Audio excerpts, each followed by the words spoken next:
Hello ladies and gentlemen, Top Hat Gaming Man here. Today I shall be joined by 10 other YouTubers who will collectively give their thoughts and opinions on the history of the Sega Dreamcast. We are going to be looking at the system's marketing, its unique selling point and the failures and successes of the system. But most importantly, the games. So sit back, relax and enjoy the ultimate Sega Dreamcast documentary.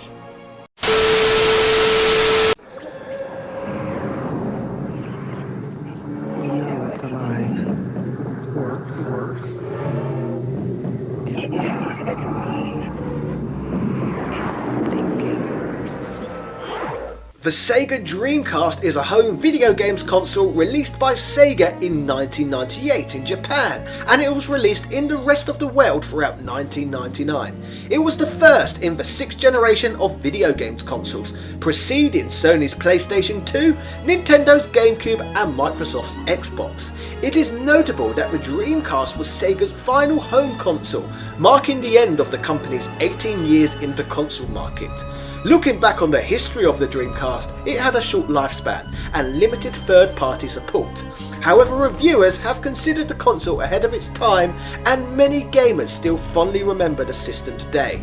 Let's hear from others about their first experiences with this now legendary platform. What were my experiences with the Sega Dreamcast? I can start out by saying nothing bad. This phenomenal little beast came out in 1999. 9/9/99, a date that goes down in infamy amongst gamers, especially Sega fans. The first time that I got to see the Sega Dreamcast was Sonic Adventure being played on it. It was at a Toys R Us. They seemed to be the only store that was really pushing the system at the time. And my God, that scene of seeing Sonic running towards the camera with the whale just diving in the background, the colours popping out of the screen. It was unlike anything else that was being offered at the time. I'll never forget watching all those killer whales smash the dock and seeing Sonic bounce off all these different springs. It felt like this evolution of gaming, because you realize this was in the generation of the original PlayStation. It seemed like such a giant leap forward in technology, and I couldn't even believe it existed. I was instantly hooked. My first experiences of the Dreamcast were probably in early 2000. My mate's little brother obtained one. Not many people had one of these. And we used to go round, normally with a hangover, and play Crazy Taxi, which was an awesome game, and Fur Fighters, which was an amazing 4-player game. When I was a kid, I never owned any Sega systems, so my first experience with the Dreamcast was at my friend's house. I was excited about it, because I think I was still playing the N64 at that time. And then he pulled out the Sega Dreamcast, which had CDs like the PlayStation, but it was just this little tiny itty-bitty box, and I wasn't exactly sure what I thought of it until he showed me the controller, which is easily one of the coolest controllers I've ever seen, ever. So my first experiences with this thing were actually right before the official launch. My local video store, Hollywood Video, actually got some demo units, I think a week or so before the official launch, and they had them set up with Ready to Rumble. So I was there actually renting a PS1 game and a movie, and saw the demo unit with Ready to Rumble playing and got a chance to play it and was just thoroughly impressed with the thing. And that was a really cool first experience to have with the system, getting a chance to play it like a week or two before it officially came out. That was cool. My original experience with the Sega Dreamcast was over at a friend's house when I discovered that he was burning games on his PC. He was burning to blank CD discs entire games, and he had this boot disc he'd put in the Dreamcast first, and then he'd put in his burnt game, and it would make the game work despite not having the proper security features. I got mine day one launch, first console I ever bought by myself, and man, was it worth it. The launch lineup was awesome. And those games just took up so much time, and the graphics on this machine, for a console, were out of this world. I've never seen anything really like it. It really astonished me what this little machine could do, especially back then, 99, 2000. The other systems just looked pale, dull, and very grey in comparison to what this system looked like it was going to offer. When my mum found me trying to make the Dreamcast games play in the PlayStation 1, she decided that she would just let me play the Dreamcast. Also, I covered it in loads of like stickers of ponies and things, so it was pretty much mine.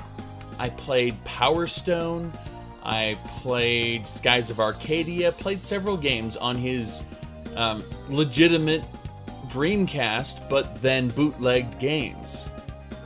My first experiences of the Dreamcast were on the day of release, when I bought one from Virgin Megastore in Norwich. I got 3 games with it. Dynamite Cop, which is the sequel to Die Hard Arcade, and is technically Dynamite Cop 2. It's very confusing. A very fun game, but you don't really get that much for your money. I got Ready to Rumble Boxing, which was shit, and I got... what was the other one? It would have been Power Stone, actually. Power Stone, fantastic. So yeah, I got it home and I had fun with 2 of those games, and Power Stone kept me going for some while, because it's bloody good. Personally, my first experiences with the Dreamcast were playing it around a neighbour's house. He had actually offered to swap it with me for my Nokia 3210. However, sadly, my mother put an embargo against this trade deal, as she said I had no right to trade or sell gifts she had bought me. So anyway, with a mother who was clearly as protectionist over trade as the bloody European Union, I sadly had to keep the phone.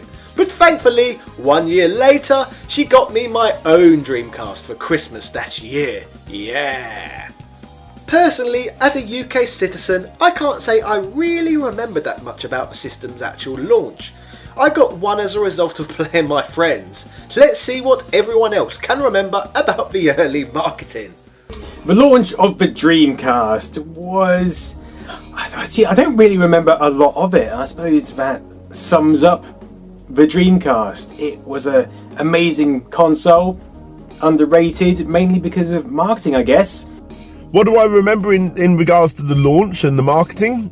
I don't remember there being that much marketing. I was a big, collector of magazines and that sort of thing, and I remember seeing images of Sonic Adventure, and obviously I completely missed out on the Saturn. By this point, I think I'd got one for myself, and I'd played Sonic Jam and all that, but I'd always wanted a 3D Sonic game, because I was obsessed with the 2D ones. So I don't remember an awful lot about it. I remember being surprised when Arsenal started having the Dreamcast on their home shirt, or on their shirts rather, back in like 2000, I think that Arsenal had that. So I remember that. I don't really remember an awful lot about it being advertised on television. I'm not sure how much it was advertised, or I just can't remember. I was just so into PlayStation at the time that I wasn't paying a lot of attention to a whole lot else. I don't actually remember that much about the launch and marketing, to be honest. I remember it being mentioned in like Sega Saturn magazine, and that's about it really. I just remember it being in the shops and buying one. I don't know if that's a testament to how weak the marketing was, or I just haven't remembered. You knew about it, but there wasn't a massive hype surrounding it. There wasn't like a lot of knowledge about what it could do and what it was capable of. But seeing it was the thing which really sold me onto it. It's just a shame, but a lot of people probably didn't get that opportunity before it disappeared. I don't think I remember seeing any adverts on telly, but then again, I didn't watch that many. Didn't watch that much television back then. So yeah, that's all I know. That's all I remember of the marketing of the Dreamcast. When it came to marketing in Australia for the Sega Dreamcast, I only recall seeing ever one commercial, and funnily enough, it was when we were going to see Episode 1, Star Wars, and it was like, holy crap, they're advertising it. Where did this come from? But watching TV, and I used to watch a lot of TV back in the day, not now, but back then I was watching my fair share. What do I remember about the launch and the marketing of the Dreamcast? Very simple. You ready? 9999. 9999. That's when the Dreamcast was set to launch, and that was it. And it was just like this whole mysterious thing. What is this Dreamcast? It was pretty clever. I thought it was very clever. What comes to mind first when it comes to the marketing and launch of the Dreamcast is that they were really trying to push that it was this big party machine. In America, they had all this marketing that would look like all the characters from Sega's giant library hanging out in a mall. You'd see characters from NBA standing right next to Choo Choo Rocket, and then behind them would be Sonic. and it was an interesting idea, but I don't know if it really got across the message they were trying to convey. I would describe the launch of the Sega Dreamcast as a quick one. I remember reading a few things in Electronic Gaming Monthly, some grumblings about, the Sega Saturn dying and Sega's got a new console coming out, and then all of a sudden one day when I'm at the video store I see a demo unit with Ready to Rumble boxing going, and then next thing I know it's on the shelves and for sale, and I'm seeing commercials for it, and I think it kind of caught everybody off guard, and I think that may have helped early sales, but as we know in the end, it didn't end up competing with the Sony PlayStation 2. Well, I remember the marketing was definitely in-your-face 90s style kind of Sega marketing. They really wanted to push this console hard. And as far as the launch is concerned, I remember it being fever. Everybody wanted one. You couldn't find one of these consoles for months. And for good reason. The launch list of games was amazing. As someone who absolutely loves the Dreamcast, what's important to me is that it's just so fun to pick up any one of these different arcade ports or all the different RPGs and play them. And I'm not sure they were really able to get that across in some of their commercials. So overall, it sounds like the marketing for the Dreamcast was pretty shaky, particularly outside of the United States, which for me is pretty bizarre, especially when you consider that during the Mega Drive era, Sega were the market leaders in Europe, Australia and South America, crashing the likes of Nintendo in all of those regions. But marketing aside, the Dreamcast was the most powerful games console ever created. The system really did stand out. What stood out to me about the Dreamcast? The arcade ports. House of the Dead, Crazy Taxi. If you played arcade games in the 90s, this is the console you wanted to get. Sure, it may not have had the greatest library of games by the end of its lifespan, but it definitely had the arcade games.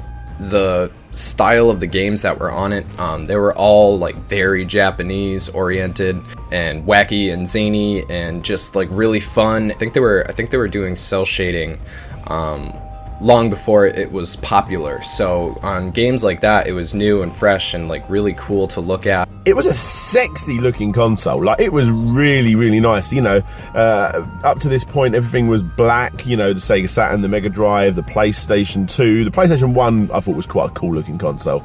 But everything was black, and very hard and edgy, where the Dreamcast felt like the future. It almost felt a bit like, how clean and fresh everything on Apple iPad is. I suppose it, was that, but for the early noughties. What stood out to me about the Dreamcast was its graphical fidelity. Now, that sounds really stupid, but this was able to make games that were more beautiful, more realistic, and more in-depth than ever before. I mean, just look at Shenmue. This was a living, breathing world. It was a game that didn't wait on me. It ran on its own clock. If I wanted to go visit a character, I actually had to look at my watch, determine the time of the day, and then go there when their store was open, or if I needed to gather evidence. Sometimes I'd have to wait until dawn, the way I could go there and see what the character was up to see what information I could glean. I loved that about it. It seemed like a system that was so much farther ahead than every other console. The jagged edges of a PlayStation had gone, and we had these smooth, anti-aliased images moving round with 4 split screen, which looked better than the N64. It was really on a completely different level to what I'd seen before. What stood out to me about the Dreamcast was the promise of better games, not just in the sense of the games looking, and having better 3D graphics and that kind of stuff, but actually opening things out a bit by having more memory and more power. You can perhaps take games to somewhere they hadn't been before, which didn't quite happen, really. It took some cues from the N64, obviously, with the 4 controller ports on the front, as well as the controller itself. Having a memory card slot and basically a rumble pack. I think they call it a jumper pack. The fact that there was a modem built in and included for online gaming. At that point, I was into playing Doom and games like that with my friends online, so that was definitely cool. And also, the VMU, the Visual Memory Unit, this really stood out to me as well. I thought this was a really cool idea, and as you can see, I've got a factory sealed one here still. What stood out most to me was this little module that you plugged in like a memory card, and it would have functions in the game, but afterward you'd unplug it and it had buttons on it and you'd play little mini games on it, and then you'd plug it back in, and it would actually upload its data based on your mini games into your game. A lot of people here that have had anything to do with Dreamcast will agree that it was one of the biggest standout features of that console. What a lot of people don't realise though is that these nifty little memory cards, which doubled as a little console in its own right, could actually be married up with another machine, and you could actually swap data from one to the other, so you could send information to your mate's VMU. It was pretty cool, and I don't think it got utilised enough. I don't think a lot of people realise how cool of a feature that was. I think the thing that stuck out the most for me was the memory cards here, the little mini Game Boy basically that you put like right on the f***ing controller, like just boom bam. It was so interesting to see something like that at the time. It hadn't ever been done before, and I mean technically it hasn't really been done since. The VMU was probably the main thing that stood out to me about the Dreamcast back then. I just remember looking at it and thinking, oh well, it's just like a memory card, but it's got a little display on it, and you can like play little mini games and that on it, which kind of seemed like a bit of fun to me, because I guess I still remembered things like Tamagotchis and that, so it kind of reminded me of that a little. It would have to be the memory cards. They were awesome. As a kid, Tamagotchis were a big thing, and to have them sort of have this resurgence because you could put Cheos from Sonic Adventure on your memory card and take it to school and be like, yeah, look at me, I've got a Cheo, I'm awesome, I'm really cool. And there were various other problems, like the memory cards were utterly extortionately expensive because they were the stupid VMU things, which were supposed to be like a little Game Boy. Look, you can take it with you and play a thing, and then you can plug it back into your game, and then the thing that you did on this will be in the game. Except that wasn't in many games, and frankly it was useless because this thing ate batteries so quickly as to be effectively useless. It was absolutely stupid. Bloody stupid VMUs. I'll be honest, outside of saving game data, I don't think I ever used those things even once. Although I do remember the LCD screens amusing me at the time, displaying the name of each game on the controller as I was playing. Speaking of the games, let's talk about the games. The Dreamcast was arguably the last ever real games console after all. There were so many great games on the Sega Dreamcast. Some of my favorites include Ready to Rumble Boxing, just because that was the first game I played on the system. And also, Phantasy Star Online. This is an amazing game. I mean, it's okay to play by yourself now, but there are ways to still play this online with people. There's still servers, and if you can figure that all out and play this is a great game on the Dreamcast, and this is one of my all-time favorite games on the console. My favorite game for the Sega Dreamcast is definitely Sonic Adventure. I know it's pretty typical, but I played that game forever with my friend. It was just like non-stop. I just wanted to go to his house and play Sonic Adventure. We also played a lot of Crazy Taxi, which was a lot of fun. Now I mostly play Soul Reaver on it, but you can't beat that first real 3D Sonic game. It was mind-blowing at the time. My favorite Dreamcast game has to be Skies of Arcadia. It is so good, and I love how big it is. It's an RPG that builds this awesome world. Everybody lives on these giant floating continents, and the only way to get between them is these flying airships. You play as sky pirates who are on a quest to try and stop these people from gathering up these gems that might destroy the entire planet. What I really like about it is they never really explain the mystery of the world. You gotta think, this stuff all looks amazing to us, these giant floating islands, but to the characters, it's normal. It's all just totally boring and typical. So, because of it, we're left to try and figure stuff out by examining ruins or trying to discover what mysteries are hidden during some of the times where we get to visit the surface. I absolutely love that. It feels like a classic book, but in a video game format, and it really got me hooked. Honestly, if there was one game that I had to be trapped on a desert island with for an entire year, I'd definitely choose Skies of Arcadia. Mr. Driller on the Dreamcast was also awesome. This was an example of a really, really good arcade port, which was something that the Dreamcast was really, really good for. Mr. Driller was one of my favourites, and it still is, because of the juxtaposition of cuteness and the fact that you are literally going to die in a mine by being crushed by cute things. It's kind of like a nice juxtaposition of, fun and impending doom. With the Sega Dreamcast, every game that came out, and you remember, was amazing. Jet Grind Radio, Soul Calibur, the Sonic Adventure games. House of the Dead. They were all awesome. But if I had to pick just one, it's the only game I can ever play again, Crazy Taxi 2. Perfect arcade port and the kind of game that you can get hours out of, and it never gets old because there's always something new to find in the arcade maps. I don't know why I'm trying to think about it. It's hands down, it's Crazy Taxi. The absolute best game. It's such a quick pick up and play game, and I suppose at the time it was a bit of a hard pill to swallow considering the game's as long as you want it to be technically, you know, but it can only be a couple of minutes long. I put so much time into Crazy Taxi, like possibly more than any other game I've ever played, and I put some serious time into Binding of Isaac, but Crazy Taxi, that seriously took over my life, that game. I was weirdly hooked to it. But my favourite is Virtua Tennis, and it was just so addictive for a tennis game as well. I hadn't seen the likes of this since Andre Agassi Tennis on the Master System since the 90s. What's my favorite Dreamcast game? Oh.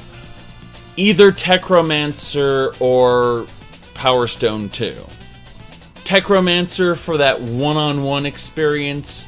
Power Stone 2 felt more like a party game. My favourite Dreamcast game is Street Fighter 3 Third Strike, playing it on the older and really, really excellent Dreamcast arcade stick. Good times. My favourite Dreamcast game, actually, is perhaps not any of the famous ones, but the one I played the most was a Giant Gram 2000, a Japanese-only pro wrestling game, because that was like back in the time when I got the Dreamcast, was a time when I was massively into like Japanese wrestling, the whole pro-isu and all that stuff like that. So this was like a really cool like arcade style pro wrestling game from Japan. Had all like the All Japan wrestlers. It had like Misawa, Kobashi, Giant Baba, a whole lot of like legends like Hansen, Jumbo Tsuruta, and it had a really cool arcade presentation. I think it was released in arcades in Japan, obviously not anywhere else, but that was a really good game, and you could like recreate classic matches as well on it. It was awesome and looked fantastic too. Still probably one of the best looking wrestling games ever made. Really good game, that one, and definitely worth checking out if you've never heard of it. My favorite Dreamcast game, I don't have to think 2 seconds about that at all. It's Shenmue. Obviously, Shenmue was a great game for the Dreamcast. It was a great game for its time. Without a doubt, the biggest game for me on the Sega Dreamcast has to be Shenmue. It was just such a huge game. It impacted me in my life. Desperately made me want to go to Japan after playing this game. It was just so in-depth and detailed. It was actually a Guinness Book record holder at the time for the most expensive game ever developed, and it tanked. No one bought it, and it was just such a shame because that game, it was just such a beautiful game that made you really want to find out what happened next in Ryo Hazuki's story. I won't go too much into the story, there's other videos for that, but just if you ask me what was the biggest game on the Sega Dreamcast, has to be Shenmue. I'm even wearing a watch, damn it, and I've got my video in the background here of when I visited the actual location, the Boita Street in Yokosuka, Japan. Such an awesome game. The Shenmue games were so bloody good, as were many of the games on the system, I suppose, but Shenmue really did blow my mind.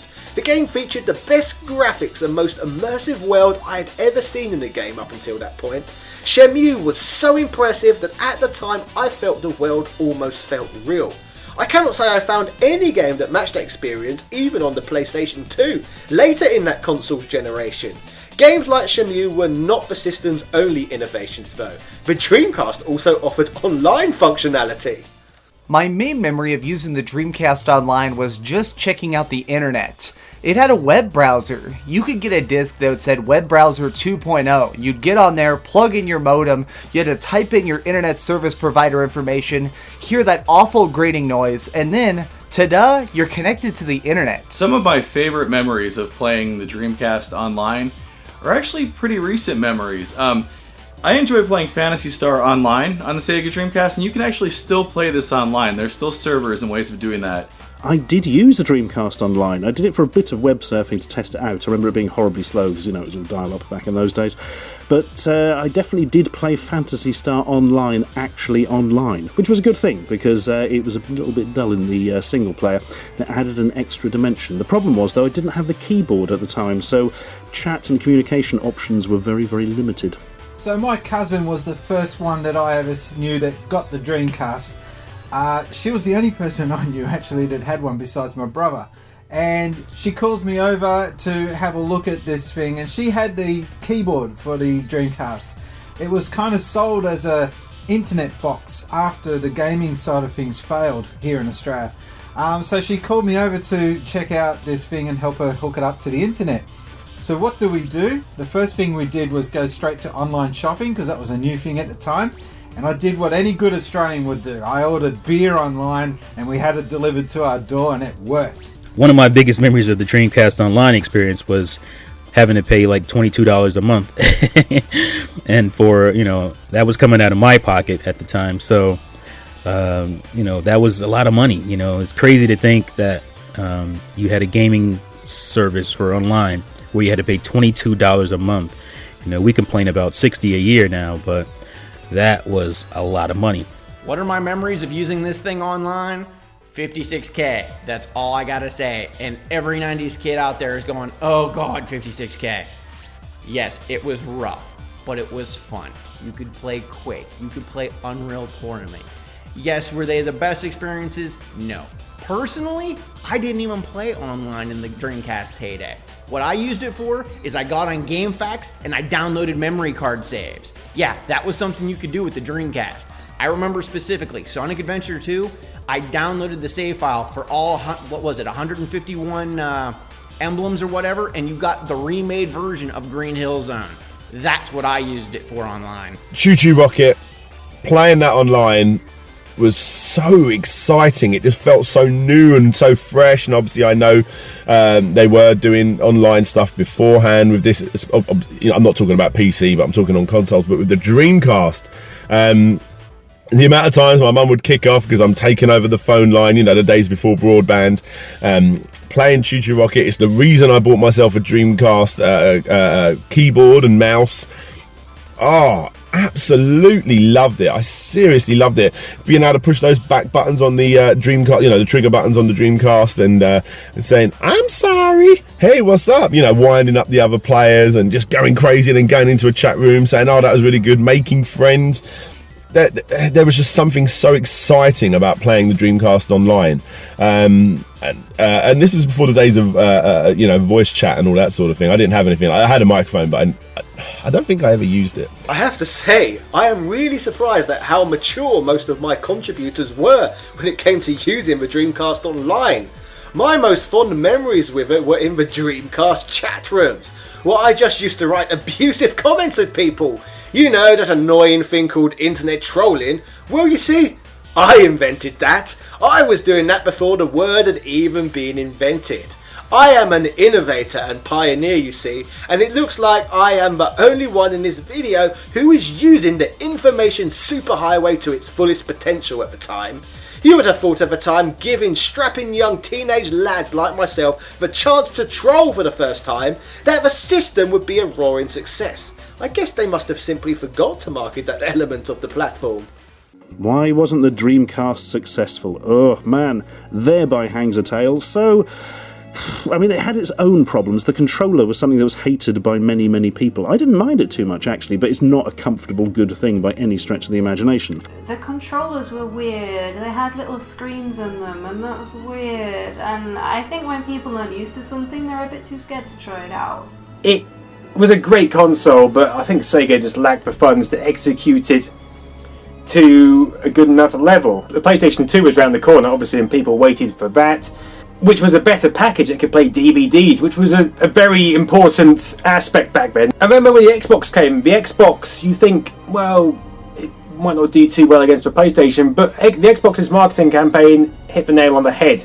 The Dreamcast, ahead of its time, not good enough marketing, I'm afraid. Definitely the PlayStation 2. I mean, that's really all it comes down to. It is the PlayStation 2 outmarketed, outsold, and outclassed the Dreamcast. Well, really, the big problem is everybody was waiting for the PlayStation 2, which had a marketing push like you wouldn't believe behind it. You know, remember these screenshots in magazines of, characters from Tekken rendered like they are now on the PS4, just totally unrealistic for the time. And it was going to have the emotion engine chip, and it was going to be amazing. And oh, what's the point in this Sega Dreamcast? Oh no, the PS2 is going to, the graphics are just going to be like a quantum leap beyond. And then I saw one for the first time running Grand Theft Auto 3, if I remember, and I was like, oh, 3D open world, that's interesting. The graphics aren't really up to much, I think, because I'd just been playing on my Dreamcast Soul Calibur through a VGA adapter, which looked absolutely fucking amazing for the time. And then to have, just looking at something a bit sort of blurry and the textures are a bit off, and you're like, oh, really? I completely think that the only reason the Dreamcast failed is because it didn't have a DVD player. The games on it were fantastic, the marketing, while being a little bit weird, was also very straightforward, but it just didn't have a DVD player. This was a time when Sony managed to kill it. By having a DVD player, it seemed more futuristic, and because of it, stores were even using them as DVD players. So many households were buying PlayStation 2s just because, well, it was the cheapest way to use this new video format. By trying to leave that out, they ended up screwing themselves, and it also ended up hurting their games, because when you think about it, this meant that everything was going to be smaller than their rivals. If they just made that one small change, if Sega had managed to invest in putting a DVD player in the Dreamcast, I think they'd probably still be around today. I think the Dreamcast failed for a few reasons, one of them being piracy. Software piracy was rampant on the Sega Dreamcast. It was pretty easy to just burn a game on a CD and throw it in the system, and it would play it. Also, third-party support. The Dreamcast did not get the same third-party support that the PlayStation 2 got. Well, I think everybody has their well-researched, rehearsed reasons for why Dreamcast didn't do well. I'm just going to tell you my personal reason why I think the Dreamcast didn't do well. One was because something I said earlier about how I had to be convinced to buy a Sega console again. Like I said, the Saturn experience kind of burned me because of the way it puttered out, and I had to be convinced to buy a Sega console again, and maybe some other people just weren't convinced. Why do I think the Dreamcast failed? To be honest, there are three primary reasons. No DVD support, lacking third-party support from developers, and rampant piracy. It may have been the early days of the internet, but it was not difficult to copy Dreamcast games even back then. I really do think it was just, down to the fact that they didn't have the partnerships with people like EA, which you need, unfortunately, for the casual gamers, and you also do need to not be going up against the PlayStation 2. When you didn't have folks like Electronic Arts on your platform, that's a big thing, because even if FIFA and all that are all available on like PlayStation and even N64, if they're not available on your platform, then that's a big market you're missing out on, unfortunately. Even though there were sports games on the Dreamcast that were very good in their own right, not having those really popular ones and like other big name brands of the time, big name publishers, I think really hurt the Dreamcast and hurt its game library, which is unfortunate considering just how many good games there are on it. I just think it was timing. At that time, people didn't care as much about arcade experience at home anymore. We were moving on to we wanted more meatier games, epic RPGs. Dreamcast really didn't offer that initially, Why was the Dreamcast not very successful? I have the answer right here. The answer is that the console had to be sold at a loss because the components were so expensive. So the more they sold, the more money they lost. They were going to make up that money in licensing fees for the games. I told you earlier, my first experience with it was one of my friends pirating their entire library. He never bought a single game for the Dreamcast. Take a moment and think about that. How many other people were doing that? If they're selling the console at a loss and they aren't making that money back on the other end, then that's a dire situation for them. The main reason why the Dreamcast failed in Australia was because of one reason and one reason only, and that is Sega Aussiesoft, the company that distributed the Segas in this country. Unfortunately, they just weren't up to the job by the time this machine came out. And one of the biggest things that stopped them from getting the launch right was that sticker there. Now that deal between Sega Soft and Telstra, the big internet supplier in this country, was not signed until the day before launch. That's right, the day before launch. What that means is that anyone that bought one of these machines on launch day had no internet access. They had to wait. They had to wait from, it was November. They had to wait from November all the way up until late March. That's a huge amount of time to wait for a feature that was advertised on the box. We also only got 5 games on launch. 5 games. Apparently Sega Soft only had 4 people who were responsible for monitoring the launch of this product in this country. No wonder it failed. So, as we now know, there was a huge plethora of reasons why the Dreamcast never lived up to its fullest potential. This lethal concoction just further allowed the PlayStation 2 to eventually become the runaway market leader in the field. But despite being on the losing end of the console wars that generation, it doesn't mean that the Sega Dreamcast isn't a great system to still enjoy today. Would I recommend a Dreamcast to gamers in 2017? It's all in what you want out of your games. Now, if you were in the late 90s arcade ports, the Dreamcast is definitely the way to go. Sega really doubled down on their system, especially with it being the final run. Now, also with the Dreamcast, you get a lot of creative games. Jet Grind Radio, Choo Choo Rocket, Space Channel 5, a lot of off-the-wall kind of games. Look up Seaman if you want an interesting read about an odd Dreamcast game. It is definitely one of the greatest game systems of all time. I absolutely adore the Dreamcast. It's so good. This isn't just nostalgia. Like, I could sit in a room with people that have never played games like Choo Choo Rocket, Crazy Taxi, Jet Set Radio, Space Channel 5. I mean, I'm just reeling off the real obvious ones here, but party games like Power Stone, you know, like, there's so many incredible games on the Dreamcast. Would I recommend the Dreamcast to gamers in 2017? You're damn right I bloody would, because you can pick them up cheaply for the hardware. Some of the games are pricey, but it doesn't matter because you can burn them onto a bloody CDR and just play them from that using... I'm trying to think what the program was. Disc Juggler? That rings a bell. But yeah, it's really easy to get games onto it these days. So why the devil not? It's got some interesting stuff. It's got some interesting exclusives. It's a nice console. If you haven't experienced it, go get yourself one cheap and have a play with it. I would absolutely recommend the Dreamcast to anyone in any era. Even in 2017, I play my Dreamcast all the time. You know, in fact, right next to me, I'm being totally serious, I have Grandia 2. I was playing it this week. It's still so good. In fact, right in the back, there's a soundtrack when you buy this game. The music is so good that you can jam out on your CD player, put in the game and play it, and it's awesome. And remember, there's actually an RGB. You can actually output HD graphics from your Dreamcast. So you can hook it right into your HD TV and it still looks just as good, crisp, and awesome today. I would definitely recommend picking up a Sega Dreamcast now. The consoles are still really cheap. They're durable. This thing's heavy. It feels like it's made out of bricks. And most of the games are still pretty cheap, and even the really expensive games are not super expensive like Super Nintendo games or, you know, outlandish prices like that. So if you come across the Sega Dreamcast, I would definitely grab it and collect for it. There's just so many great games to play on it. I think the Dreamcast is a good budget option considering just how many good games there are on it. It's a bloody good system, and long live its glorious reputation.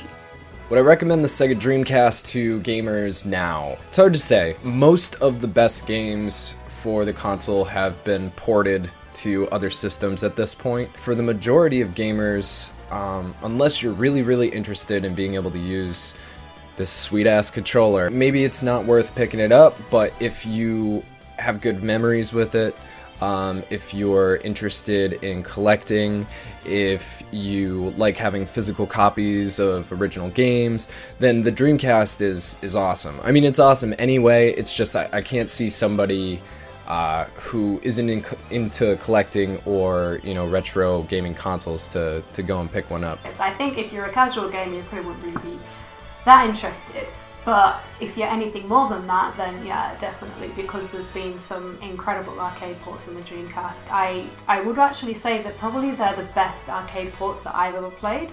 Overall, the Dreamcast was ahead of its time, and I think it's worth giving it a second look today. Would I recommend the Dreamcast to gamers in 2017? Yes, I would actually. The controller did not hurt my hand, unlike many other controllers. Look at the Nintendo 64 controller. How do you use it? Like, you're supposed to hold it this way or that way? Like, they did not think the Nintendo 64 controller through. They didn't think the GameCube controller through either. The Dreamcast controller it felt good in my hand. And the games library is still very good even today. I would definitely recommend the Dreamcast to gamers in 2017 because there's a lot of games on there that you can't get anywhere else. You know, a lot of times today, game consoles don't really look like game consoles, and to me, the Dreamcast was one of the last gaming consoles that actually looked like a game console. There's just something unique about, you know, turning that console on and getting that Dreamcast kind of squirrely thing.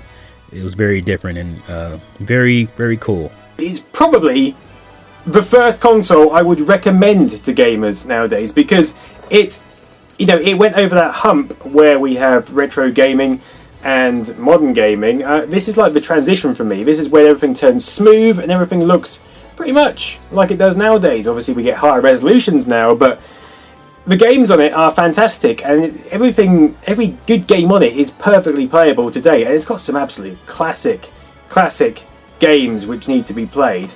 I love the Dreamcast. What an incredible console. And it's still, in 2017, it still looks really, really good to play. I highly suggest anyone that's even remotely interested in the Dreamcast to go and try it. I think it's better than the PlayStation 2 and Xbox. For someone that's never played on any three of those systems, I would always suggest the Dreamcast first. 100% go and try it. So, if you didn't know already, now you know there are a number of fantastic reasons as to why you should own a Sega Dreamcast.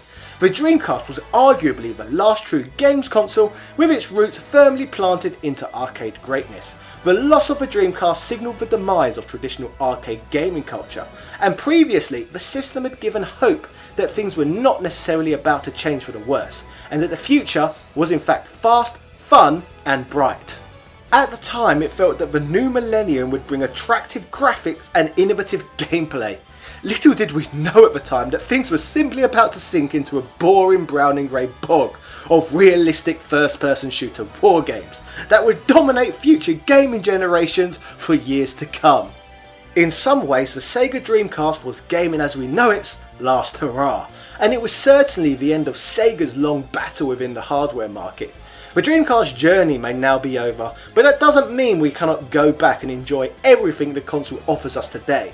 The Dreamcast is one of those rare systems that gamers from all generations can probably go back to and enjoy. I for one will forever be grateful to my neighbour who introduced me to the system, even if at the time I couldn't swap it for a bloody 3210. For I have a Dreamcast that one day all people will appreciate the most powerful Sega console of all time. Yeah! Thank you for watching today's video, and massive thanks to all of the YouTubers who kindly donated their time and efforts into making this video. If I was you, I would kindly subscribe to all of their channels, as enjoyment can be found on all of them. Also shout outs to my patrons Shazuka Kabayashi, Retail Archaeology, Andrew Bazansky, Pizza Dawn, Mike Frost, Edward O'Reilly and everyone else who supports this channel. Like, comment, subscribe and please let us know about your favourite experiences with the Sega Dreamcast. Ta-ta and farewell.